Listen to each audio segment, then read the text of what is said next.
IPhone 14 pro max যেখানে সর্বশেষ Apple lightning port ব্যবহার করছে, তবে এই ফোনটাই কিন্তু সর্বপ্রথম তারা ডায়নামিক আইল্যান্ড দিয়েছিল। আবার এই ফোনটাই সর্বশেষ ফোন যেখানে স্টেনলেস স্টিলের ফ্রেম ব্যবহার করছে, তবে এটাই কিন্তু প্রথম ফোন ছিল যেখানে 48 মেগাপিক্সেলের মেইন সেন্সর ব্যবহার করছিল। আবার 2022 সালে রিলিজ হওয়া এই 14 প্রো ম্যাক্সটা এখন খাতা কলমে 3 বছরের পুরাতন হইলেও আপনি কিন্তু ডিজাইনের দিক থেকে মাত্র একটা জেনারেশনের পিছনে দেখতে পাচ্ছেন। তবে এই ফোনটা এখন আপনারা কিন্তু ব্র্যান্ড নিউ কোথাও কিনতে পারবেন না, যেখানেই পাবেন পুরাতন রিফারবিশ। তো সেই হিসেবে ফোনটা এখন কিনতে গেলে আপনাকে 70,000 টাকার আশেপাশে খরচ করতে হবে। এখন এই দামটা কিন্তু এক্সাক্ট না, কারণ যখন আমি ভিডিও করতেছি তখন মার্কেট বন্ধ, আবার যখন আপনি দোকানে কিনতে যাচ্ছেন তখন হয়তো বা দাম কম বেশি হইতে পারে। সো এটার এক্সাক্ট প্রাইস বা বেস্ট প্রাইসে কিনতে চান তাহলে অবশ্যই ফারাজি টেকনোলজিতে কন্ট্যাক্ট করতে পারেন। যমুনা ফিউচার পার্কে তাদের প্রিমিয়াম আউটলেট রয়েছে। যারা ঢাকার বাইরে আছেন তারা নিশ্চিন্তে তাদের কাছ থেকে কুরিয়ার করে প্রোডাক্ট নিয়ে নিতে পারেন। এই ভিডিওর ডেসক্রিপশনে তাদের বিস্তারিত দিয়ে দিচ্ছি। আর যে সময় ভিডিও দেখতেছেন এই সময় হয়তো বা এ নিয়ে এর কোনো ক্যাচাল নাই, সো নিশ্চিন্তে এই সময় আপনারা আইফোন কিনে ফেলতে পারেন। তো এবার মূল ভিডিওতে আসা যাক। 2026 সালের এই সময় এসে আপনারা যদি আইফোন 14 প্রো ম্যাক্স কিনতে চান তাহলে এক্সপেরিয়েন্সটা আসলে কেমন হবে। তো একদম প্রথমে যদি ডিজাইন থেকে আসি, আমি যেমনটা বললাম যে খাতা কলমে 3 বছরের পুরাতন হইলেও কিন্তু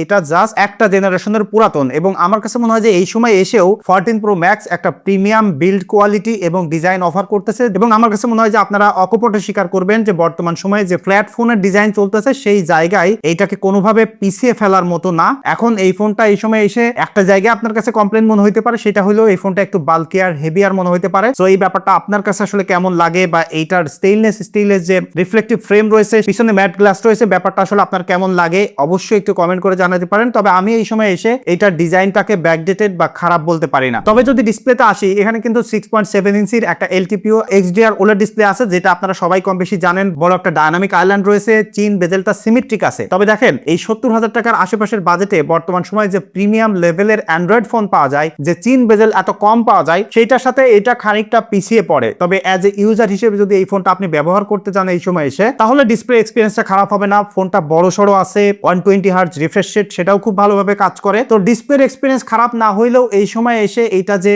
বাজেট সেগমেন্ট হিসেবে টক্কর দিয়ে উপরে উঠা যাচ্ছে তাও না। কিছু কিছু ক্ষেত্রে দেখা যাবে ঠিকঠাক আছে, আবার কিছু কিছু ক্ষেত্রে একটু পিছিয়ে পড়তে পারে, যেমন PW dimming, high peak brightness. তাছাড়া যদি চিন বেজেলের রেশিওটা আপনি দেখেন তাহলে আমার কাছে মনে হয় যে একটু কম্প্রোমাইজ এখানে অবশ্যই রয়ে যাচ্ছে। তবে এই ফোনটার ইনসাইডে যে চিপসেটটা রয়েছে সেটা কিন্তু অ্যাপেলের A16 বায়োনিক প্রসেসর, যেটা 4 ন্যানোমিটারের বিল্ড, 6GB র্যাম এবং NVMe টাইপের স্টোরেজ। তো 2022 সালে কিন্তু এটা একটা মনস্টার প্রসেসর ছিল। তবে 2026 সালের এই সময় এসে অবশ্যই অনেক জায়গায় পিছিয়ে পড়তেছে, বিশেষ করে র পারফরমেন্সের বেলায়। এখনকার যদি এই বাজেটে আপনি ব্র্যান্ড নিউ অ্যান্ড্রয়েডের ফোনের ক্ষেত্রে কম্পেয়ার করেন, তবে একটা জিনিস খেয়াল করেন, আপনি যখন ফোন কিনবেন তখন তো আপনি সিনথেটিক বেঞ্চমার্ক অথবা অন্তত বেঞ্চমার্কের উপর রিলাই করবেন না। আপনি রিলাই করবেন সেটাতে গেমিং কেমন করা যাচ্ছে, ডেইলি লাইফে ব্যবহার করে পারফরমেন্সটা কেমন পাচ্ছি। সেই জায়গা থেকে হিসাব করলে অবশ্যই আপনারা জানেন যে আইফোন অ্যাটলিস্ট 4-5 বছরে বুড়া হয় না। 120 FPS এ গেমিং করেন, নর্মালি কাজকর্মগুলো একদম ইজিলি করতে পারবেন, এবং একদম লেটেস্ট iOS 26 চলতেছে। আমি এটা আপডেট দিয়েছি, ডিসপ্লে ইস্যুস ফেস করিনি। 14 প্রো ম্যাক্স নিয়ে আপনাদের অত ভয় পাওয়ার কিছু নাই,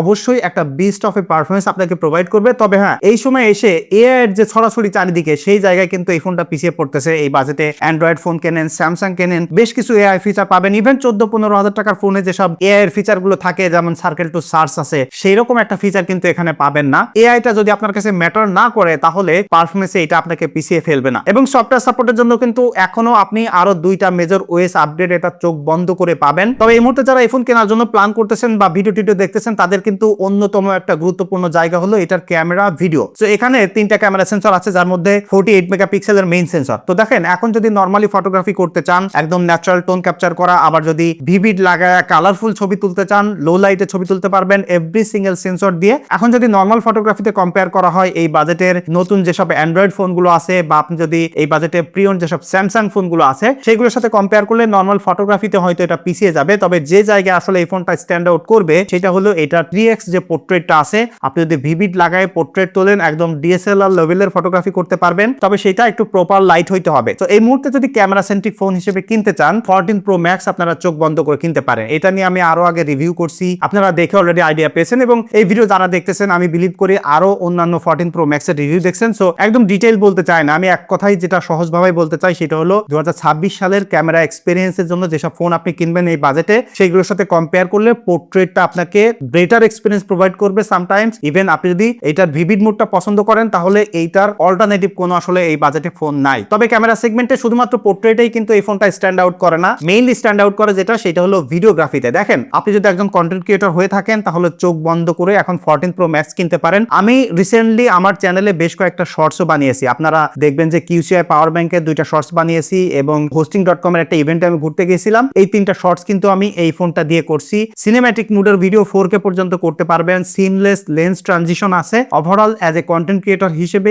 এটা আপনাকে একদম best of A performance provide করবে। আপনি লো লাইটে ভিডিও করেন, আলট্রা ওয়াইডে ভিডিও করেন, কোনো জায়গায় আপনাকে পিছিয়ে ফেলবে না। ভিডিওগ্রাফির জন্য এই ফোনটা আপনি চোখ বন্ধ করে কিনতে পারেন। আর 12 মেগাপিক্সেলের যে সেলফি ক্যামেরা আছে ওইটাকে নিয়ে আমি এক্সট্রা করে কথা বলতে চাই না। আপনারা জানেন থার্ড পার্টি অ্যাপসের সাথে ভিডিও কলিং এর এক্সপিরিয়েন্স বা সেলফি ক্যামেরার এক্সপিরিয়েন্স অবভিয়াসলি টপ নচ হবে। আর মেইনলি আমি যে কথাটা বলতেছি, আপনারা যারা আউট অফ দ্য বক্স আসলে ভিভিড ফিল্টারটা পছন্দ করেন তাদের জন্য এটার অল্টারনেটিভ আসলে কিছুই নাই। আমিও পার্সোনালি ভিভিড ফিল্টার পছন্দ করি, অনেকেই এটাকে সাপ্রি বলেন, তবে আমার কাছে ভালো লাগে। সো ক্যামেরা সেগমেন্টে এটার দারুণ একটা কমপ্লিমেন্ট কিন্তু আপনাকে করতেছে, কারণ একদম লেটেস্ট ফোনগুলোতে কিন্তু আপনারা আউট অফ দ্য বক্সে ভিভিড ফিল্টারটা পাবেন না। এখন যদি ব্যাটারিতে আসি, দেখেন এই ফোনটাতে ব্যবহার করা হয়েছে 4323 মিলিঅ্যাম্পিয়ার আওয়ারের একটা ব্যাটারি, যেটাকে আপনারা ফাস্ট চার্জ করতে পারবেন 20 ওয়াট পর্যন্ত, এবং এখানে কিন্তু লাইটনিং পোর্ট আপনাকে ব্যবহার করতে হবে। তো ভিডিও শুরুতেই বলতেছিলাম this is the last phone যেখানে অ্যাপেল লাইটনিং পোর্ট ব্যবহার করছে। এখন চার্জিং ব্যাকআপটা আসলে কেমন আছে সেটাই ম্যাটার করে। তো আমি যে ফোনটা ব্যবহার করতেছি এটা হলো 84% ব্যাটারি হেলথ। এখন এইটা ব্যবহার করে আমি কন্টিনিউয়াসলি দেখছি যে 6 থেকে 6.5 ঘন্টা 7 ঘন্টা করে স্ক্রিন অন টাইম পেয়েছি অ্যাজ এ নর্মাল ইউজার। তবে যদি আপনি গেমিং করতে চান সেক্ষেত্রে হয়তো বা ব্যাটারি ব্যাকআপ আরো একটু কমে যেতে পারে। তবে এই 14 Pro Max ব্যবহার করলে অ্যাজ এ অ্যাভারেজ ইউজার হিসেবে বা আমার কাছে মনে হয় যে